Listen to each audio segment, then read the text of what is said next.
আমেরিকার জারজ সন্তান, আমেরিকার অবৈধ সন্তান, ইসরায়েলের প্রধানমন্ত্রী নেতানিয়াহু মারা গেছেন, এটি আমার কাছে কেন জানি মনে হয়, এখন তো আরও বেশি মনে হচ্ছে।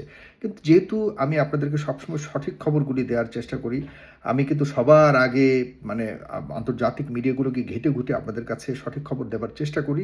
সেটি হয়তো আমাদের মিডিয়া তো ততক্ষণে আসেনি যতক্ষণ আমি আপনাদেরকে দেওয়ার চেষ্টা করি। সে কারণে আমার কথাগুলোকে আপনারা অনেক সময় দেখা যাচ্ছে যে উড়িয়ে দেওয়ার চেষ্টা করেন। যাক, এটি আপনাদের বিষয়। তবে আমি বিশ্ব বরেণ্য এবং বিশ্বের যারা গুরুত্বপূর্ণ অ্যানালিস্ট রয়েছেন তাদের অ্যানালাইসিসগুলি রীতিমতো শুনি এবং স্টাডি করবার চেষ্টা করি এবং আপনাদেরকে বলবার চেষ্টা করি।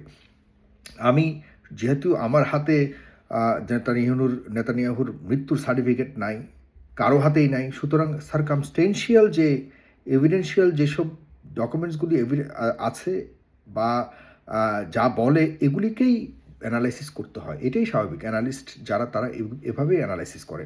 আপনাদেরকে সেই জায়গাতে যদি আমি ধরি যে এই পর্যন্ত এই ডিপ ফেক ভিডিওর বেড়াজালে পড়ে গেছে খোদ ইসরায়েল নিজেরাই।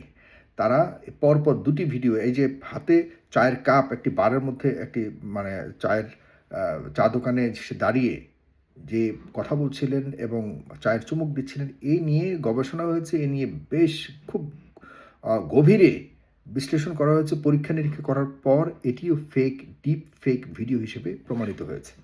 কারণ ইতিমধ্যে বড় বড় সংবাদ মাধ্যমগুলিতে আপনি কারণগুলি দেওয়া আছে, আপনারা সেখান থেকে দেখে নেবেন। মানে তার যখন সে চায়ে চুমুক দিয়ে কফিতে চুমুক দিয়েছিল, কফির পরিমাণ একই রয়ে গেছে। সে যখন পাশে ঘুরছিল তখন দেখা যাচ্ছে যে তাকে অন্য মানে তার ছবির মতো লাগেনি।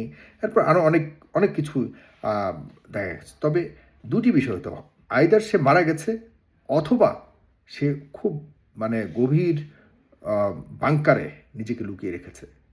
দুটির অবস্থাই কিন্তু মৃত্যু আমি মনে করি। সে যদি এখন সামনে না আসতে পারে, এত বড় যুদ্ধ সে লাগিয়েছে, নিজেই যদি লুকিয়ে থাকতে পারে, এই জীবিত থাকাটাকে আপনার মানে কোনোভাবে জীবিত বলতে পারেন? এর চেয়ে মানে মরে যাওয়া তো অনেক ভালো, অনেক ভালো। তো সুতরাং এরকম একটা কাপুরুষের হাতে বা কাপুরুষের কাছে যদি কেউ পরাজয়ও লাভ করে, আমি মনে করি সে বিজয় লাভ করবে। কারণ ইরান এখন পর্যন্ত পালায়নি, কোনো নেতা পালায়নি, তারা নিজেদের ঘরে ঘুমিয়েছে। ইরানের সর্বোচ্চ নেতা আয়াতুল্লাহ খামেনি নিজের অফিসে বসে মিটিং করছিলেন, নিজের ঘরে ঘুমিয়েছেন, মৃত্যু পর্যন্ত তিনি তার মানে আত্মবিশ্বাস এবং সাহসের সাথে তিনি লড়াই করে গেছেন। এখনও পর্যন্ত তার ছেলেও একইভাবে লড়াই করছে এবং ইরানের লক্ষ লক্ষ মানুষ রাস্তায় নেমে ইরানের সাহসিক যে সরকার রয়েছে তাদের পাশে এসে দাঁড়িয়েছে এবং এই পশ্চিমা অবৈধ শক্তিকে উৎখাত করবার জন্য এবং তাদের মোকাবেলা করবার জন্য তারা রাজপথে নেমে হাতে হাত ধরে লড়াই করে যাচ্ছে। এটাইকে বলে বিজয়ের সৈনিক। এদের কাছে কখনোই কোনো শক্তি কখনো বিজয় হতে পারবে না, তারা অবশ্যই বিজয় হবে। এবং আমি মনে করি যে নেতানিয়াহু মৃত্যুবরণ করেছে, এটি এখন পর্যন্ত আমি যতটুকু বুঝতে পারছি।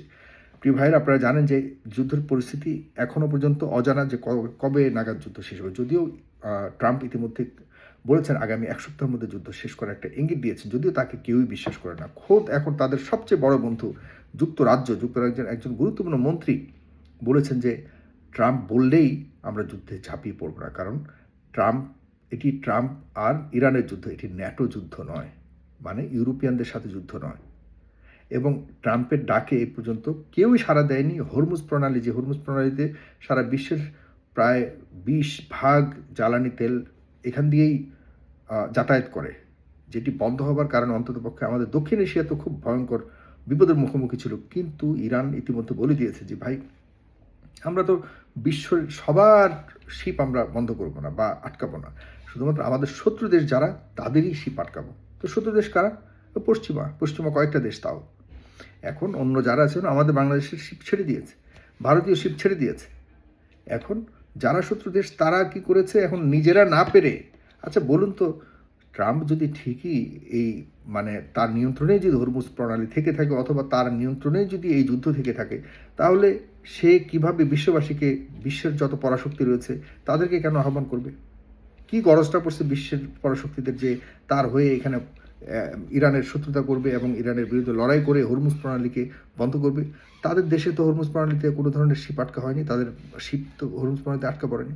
সুতরাং এখন চতুর্দিক দিয়ে মামা ধরা খেয়েছে, ভয়ঙ্কর ধরা খেয়েছে। আমরা এখন বসে আছি যে কখন মামা জাস্ট ঘোষণাটা দিবে যে ভাই অন্যায় করে ফেলেছি ইরান, আমাকে তোমরা ক্ষমা করো। আমরা খুব সহসায় এই অবস্থা শুনতে পারবো, এবং আর এদিকে মামার অবৈধ সন্তান তার মৃত্যুর খবরও নিশ্চিত হয়ে যাবে আজ বা কালকে। আমি মনে করি যে এবারের যে যদি পতন হয় মধ্যপ্রাচ্য থেকে, আমেরিকার এই পরাশক্তির, অবৈধ পরাশক্তির মানে চরম অপমাননাকর এবং অবমাননাকর পতন হবে, যা তারা তাদের যে বৈশ্বিক একটা পরাশক্তির আদলে যে মুরব্বিয়ানা তারা করেছে অবৈধভাবে সারা বিশ্বে, এটির অবস্থা বা এটির পরিমাণ অনেক কমে যাবে। উঠে আসবে চায়না, উঠে আসবে রাশিয়া, উঠে আসবে ইরান। ইরান আমাদের মুসলিমদের একটি বড় ধরনের শক্তির মুখপাত্র হয়ে কাজ করবে, কারণ অন্ততপক্ষে ইরানের মানে সরকার জানে, ইরানের মানুষ জানে যে মধ্যপ্রাচ্যের শুধুমাত্র এই কিংস ফ্যামিলি যারা রয়েছে তাদের ফ্যামিলি ছাড়া ওই দেশের মানুষেরা মানে এই বর্তমান শাসন ব্যবস্থাকে তারা পছন্দ করে না। আজকে যদি কিংস ফ্যামিলিগুলি কলাপস করে, লিখে রাখুন ওখানকার গণতন্ত্র প্রতিষ্ঠিত হলে সাধারণ মানুষ, যে লক্ষ লক্ষ মানুষ সেখানে বসবাস করে, তারা সবচেয়ে বেশি হ্যাপি হবে। তারা চায় যে তাদের দেশে গণতান্ত্রিক ব্যবস্থায় ফিরে আসুক, কারণ এই ফ্যামিলিগুলি যারা এখানে বাদশাহী ফ্যামিলি রয়েছে, এই ফ্যামিলিগুলি শুধুমাত্র নিজেদের এই দেশগুলিকে নিজেদের সম্পদ হিসেবে রেখে দিয়েছে। এক একটা কিংস ফ্যামিলির এক একজন সদস্য বিলিয়ন বিলিয়ন ডলার মালিক। কোত্থেকে এর কোনো কাজ করে? এই দেশের সম্পদ বিক্রি করে তারা ব্যক্তিগতভাবে আরাম আয়েশের জীবনযাপন করছে, করুক, কিন্তু সাধারণ মানুষকে তারা শুধুমাত্র প্রজা হিসেবে এখনও পর্যন্ত রেখে দিয়েছে এবং রাজাগিরি এখন করে যাচ্ছে। এটি যদি কলাপস করে তাহলে মধ্যপ্রাচ্যে আমি মনে করি যে গণতান্ত্রিক ব্যবস্থা ফিরে আসলে মুসলিমরা শক্তিশালী হবে। মুসলিমরা, সাধারণ মুসলিম জনগণ যে যা চায় যে আমাদের মুসলিমদের একটা নমিনেশন আসুক সারা পৃথিবীতে, সেটি ফিরে আসবে। লিখে রাখুন, কারণ সাধারণ জনগণের কারণ এখন তো চলতেছে শুধুমাত্র বাদশাহ ফ্যামিলির কয়েকজনের ইচ্ছার উপরে ভিত্তি করে। আপনারা কেন গভীরে চিন্তা করেন না? এই জায়গা থেকে যখন বেরিয়ে এসে গণতান্ত্রিক ব্যবস্থা ফিরে আসবে, তখন আমাদের দেশের মধ্যে, যেমন আমাদের দেশের এখন আমরা যা ইচ্ছে তা করতে পারি, আমরা আমাদের সরকারের উপরে সমালোচনা করতে পারি। আমাদের সরকার, আমরা যখন দেখে যে সাধারণ মানুষ এখন ইরানের পক্ষে, সরকার কিন্তু ইরানের বিপক্ষে যাওয়ার সুযোগ নেই। হ্যাঁ, ইন্ডিয়ার বিপক্ষে আমরা সাধারণ মানুষ কথা বলি, ইন্ডিয়ার পক্ষে গিয়ে ওপেনলি কথা বলবার সুযোগ নেই আমাদের সরকারের। এই যে একটা মানে সরকারকে নিয়ন্ত্রণ করার বা জনগণের ইচ্ছার বাইরে সরকার যেতে না পারার যে একটা সিস্টেম, এটাকে গণতান্ত্রিক ব্যবস্থা বলে।